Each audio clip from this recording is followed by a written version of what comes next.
Muchas gracias. Esta es otra actividad realizada en el marco de los 80 años del exilio español. Se ha fijado la fecha de la llegada del buque Sinaya como el punto sobre el cual se mide la distancia en el tiempo respecto al exilio. Pero antes de la llegada del buque ya había llegado un nutrido grupo de intelectuales a la Casa de España, y después de la llegada del Sinaya siguieron llegando otras embarcaciones y exiliados que habían llegado a otros países llegaron posteriormente a México a lo largo de la década de los años 40. De todas maneras, decimos son los 80 años y nos da motivo para hablar del exilio español.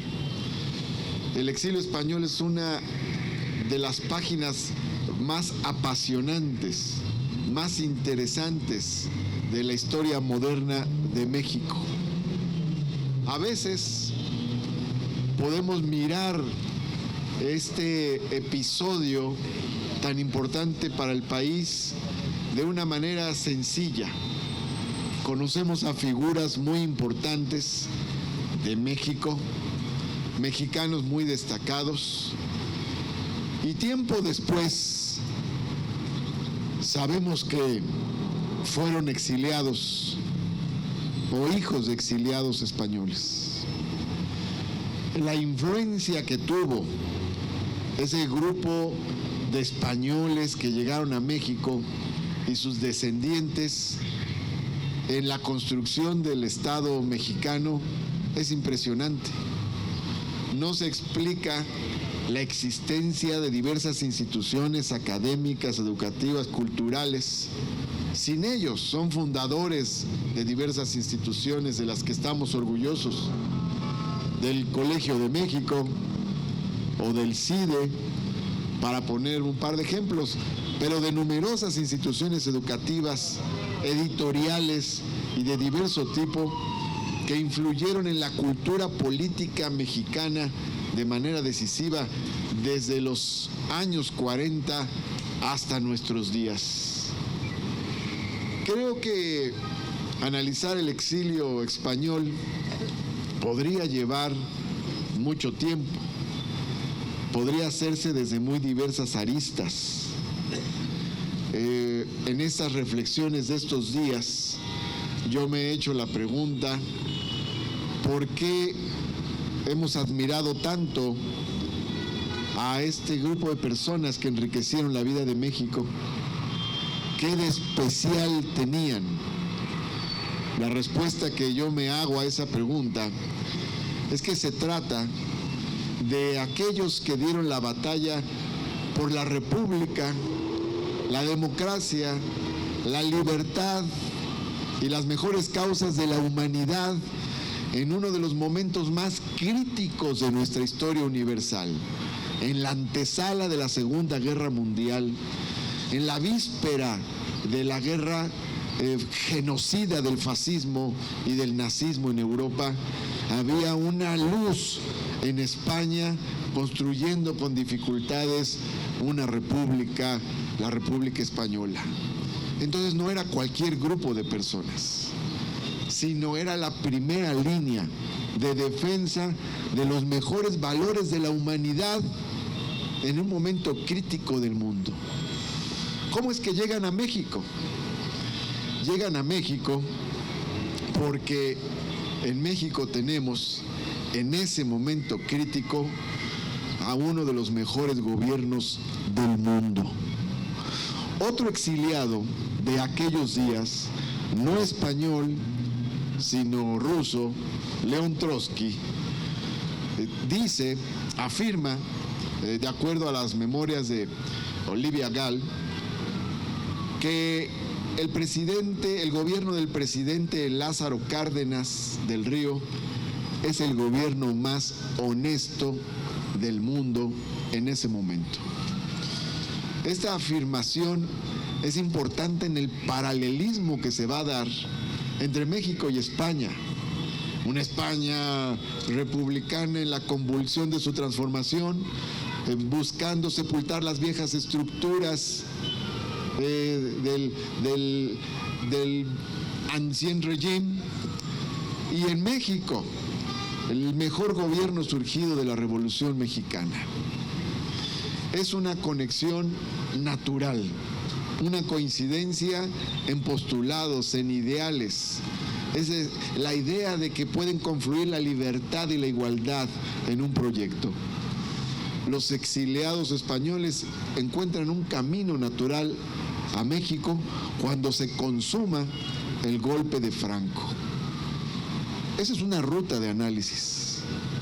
Hay otras, la de la hazaña diplomática. Diversos diplomáticos mexicanos, como don Gilberto Bosques, cuyo nombre lleva nuestro Instituto de Relaciones Exteriores del Senado, y otros muy importantes también, como Narciso Bassols, por ejemplo, y otros más, van literalmente, como se ha dicho, a sacar de los campos de concentración en la frontera con Francia a numerosos españoles republicanos. Esta también es una historia de una hazaña diplomática. Pero quisiera terminar enfocándome en esta exposición.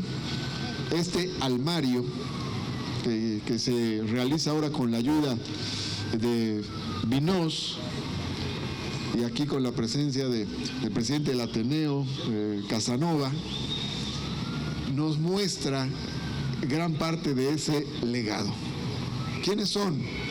Algunos de esos destacados exiliados españoles, que los conocemos muchas veces como figuras importantes de la vida cultural, institucional, educativa, política de nuestro país, y no necesariamente sabemos que vienen de esa historia, de esa raíz.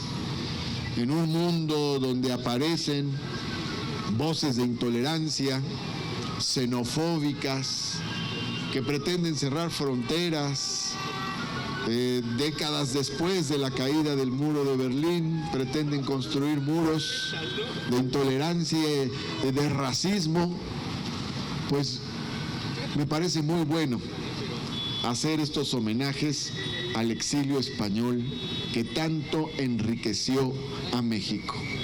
Las migraciones enriquecen a las naciones.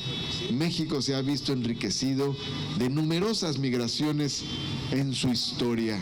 De alguna manera, por algún motivo todos somos migrantes o nuestra familia lo son. Por eso me parece que es muy importante que estemos hoy también continuando estas celebraciones que hemos realizado. Nuestra mesa redonda, nuestra sesión solemne en el Senado, la imposición de las letras de oro en la Cámara de Diputados y hoy esta exposición fotográfica, este almario que se encuentra aquí en la galería abierta del Senado de la República, es decir, es una exposición para toda la ciudadanía. Quiero saludar a todas y todos. He mencionado la presencia de Ricardo Vinós, autor de la exposición, y de Ernesto Casanova, presidente del Ateneo Español en México. También se encuentran Aida Pérez Flores Valdés, que llegó en el Sinaya a México, y saludo a todas y todos que se encuentran hoy aquí para hacer este recorrido de esta exposición tan interesante que muestra una de nuestras raíces que ha nutrido la vida moderna de México. Muchísimas gracias. Que viva el exilio español, que viva México, que viva España. Por supuesto.